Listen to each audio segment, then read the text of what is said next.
Alright, so halo guys. Sekarang aku mau ngenalin satu produk baru dari Scarlett lagi. Kalau kemarin aku udah nge-review serum wajahnya, sekarang aku mau ngenalin krim wajahnya.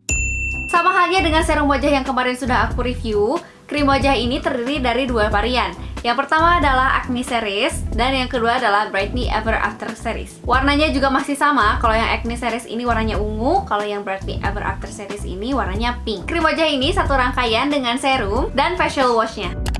Masih sama dengan serum wajahnya, krim wajah ini sama-sama dikemas dalam kemasan kaca. And of course, dia datang dengan kemasan box juga, dan masing-masing berisi 20 gram. Oke, krim dari Scarlett ini terdiri dari dua macam, yaitu day cream dan night cream, baik di Brightly Ever After series maupun yang Acne series. Oh iya, sebelumnya aku di sini mau ngasih tahu dulu jenis kulit muka aku itu adalah normal tapi cenderung kombinasi dan gampang juga untuk kusam. Jadi series yang aku pakai dari Scarlett ini adalah series Brightly Ever After.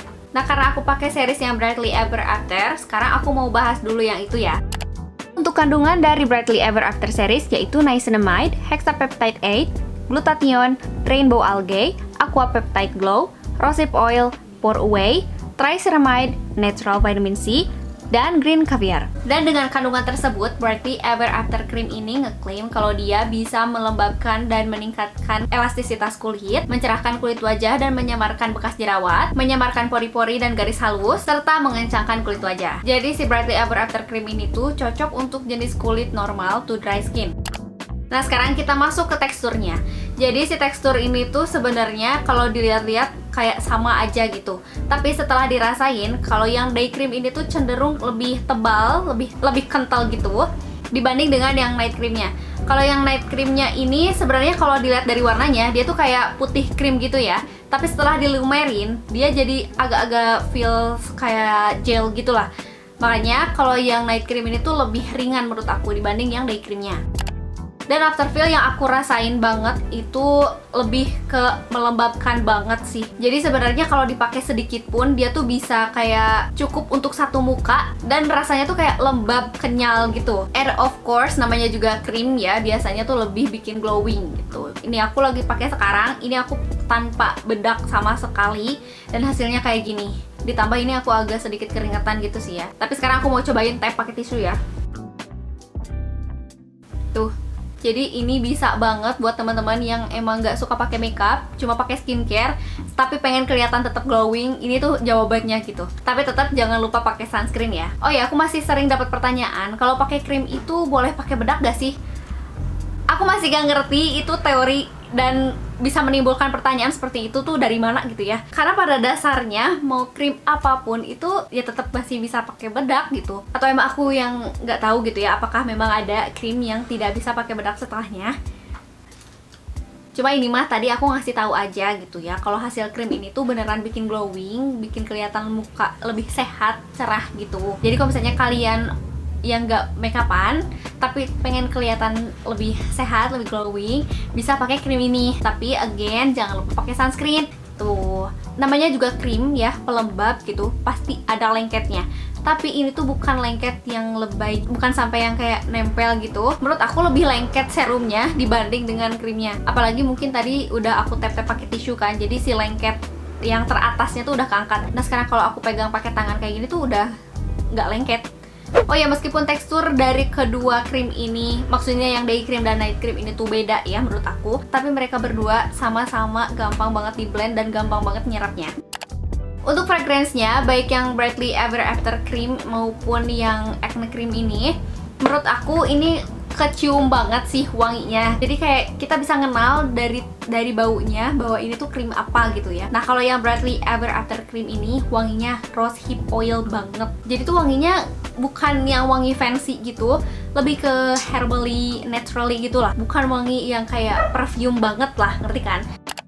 Nah sekarang kalian pasti penasaran banget kan how I feel, apakah aku suka atau pengalaman aku mengenai si krim ini tuh gimana gitu ya. Nah sebenarnya concern aku terhadap kulit wajah tuh nggak yang gimana-gimana gitu, alhamdulillahnya. Tapi memang kulit mukaku tuh gampang banget kusam, dan juga kalau misalkan ada jerawat, itu bekas jerawatnya agak susah hilang, agak lama gitu ya untuk memudarnya. Dan juga udah ada beberapa fine lines kayak di under eye, itu udah lumayan dalam gitu, sama di smile line. Tapi kalau Smiline kelihatannya saat aku makeupan aja. Jadi kalau kayak gini, ini aku tanpa makeup, ini nggak akan kelihatan kalau ada garis halus. Nah itu concern aku atau imperfection yang benar-benar aku sadari gitu ya. Tapi yang paling banget aku sadari adalah yang fine lines gitu.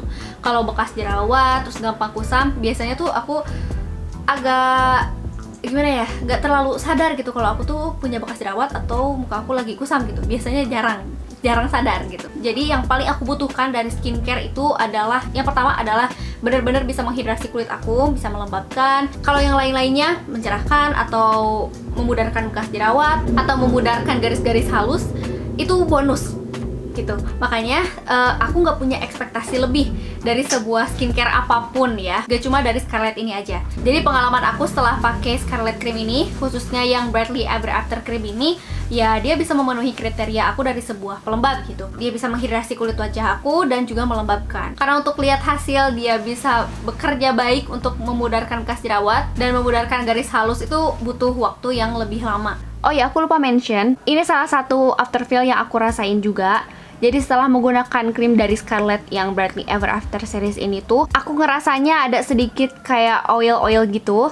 Dan aku baru ingat kalau kandungan dari Brightly Ever After series ini tuh ada rosehip oilnya. Jadi pantesan aja kalau aku ngerasa kalau ini tuh ada oil-oilnya gitu. Makanya ini cocok untuk teman-teman yang memiliki kulit normal juga cenderung ke kering.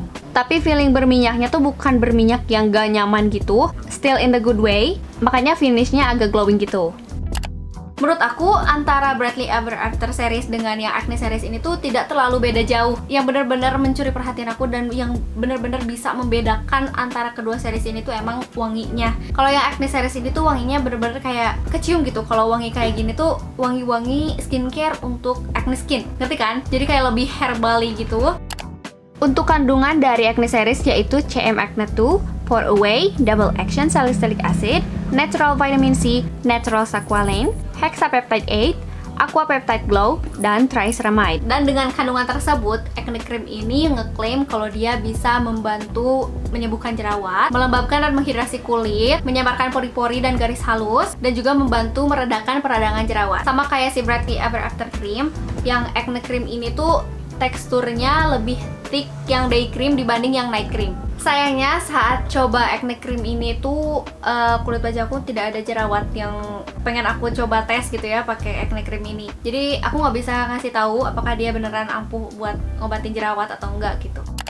Oh ya, of course, aku pakai Scarlett Cream ini tuh satu rangkaian dengan facial wash dan juga serumnya. Kalau nggak salah ini cuma ada satu varian aja. Jadi kalau kamu mau pakai satu rangkaian antara facial wash, serum dan juga krimnya, baik yang Acne maupun yang Brightly Ever After, facial washnya tetap yang ini. Tapi yang paling aku notice setelah dibilas itu dia nggak bikin kulit wajah aku tuh keset gitu, dan juga dia nggak banyak busanya. Dan kandungan utamanya seperti biasa glutathione, aloe vera, rose petal, dan juga vitamin E. Yes, bener ada rose petalnya. Lihat. Oh ya, ini sangat disayangkan banget sih, Scarlett Cream ini tuh nggak menyediakan spatula. Karena akan lebih baik kalau kita nge-scoop produk yang bentuknya jar kayak gini tuh enaknya pakai spatula supaya lebih higienis. Kalau kalian tanya ini rekomen atau enggak, menurut aku ini rekomen kalau misalnya kalian cari pelembab yang super melembabkan. Kalau kalian tanya ini bagus atau enggak, aku nggak bisa jawab karena skincare itu notabene nggak ada yang nggak bagus. Hanya ada cocok atau nggak cocok gitu. Lagi-lagi disesuaikan dengan jenis kulit, budget, lingkungan, habit. Pokoknya banyak banget yang bisa menjadi faktor lain dari bekerja atau tidaknya sebuah skincare. Jadi kalau sekarang aku bilang krim ini tuh melembabkan banget di aku, ya karena memang lembab gitu. Karena sejauh ini setelah beberapa kali aku coba Scarlett Cream ini tuh tidak ada efek negatif di aku. Makanya ya aku bilang ini bagus-bagus aja gitu kalau untuk aku. Jadi kalau misalnya kalian pengen coba dan pengen lihat hasilnya apakah dia bagus atau enggak, satu-satunya cara adalah cobain. So, ya, segitu aja untuk video kali ini. Terima kasih udah nonton. Sampai jumpa di video selanjutnya. Dadah!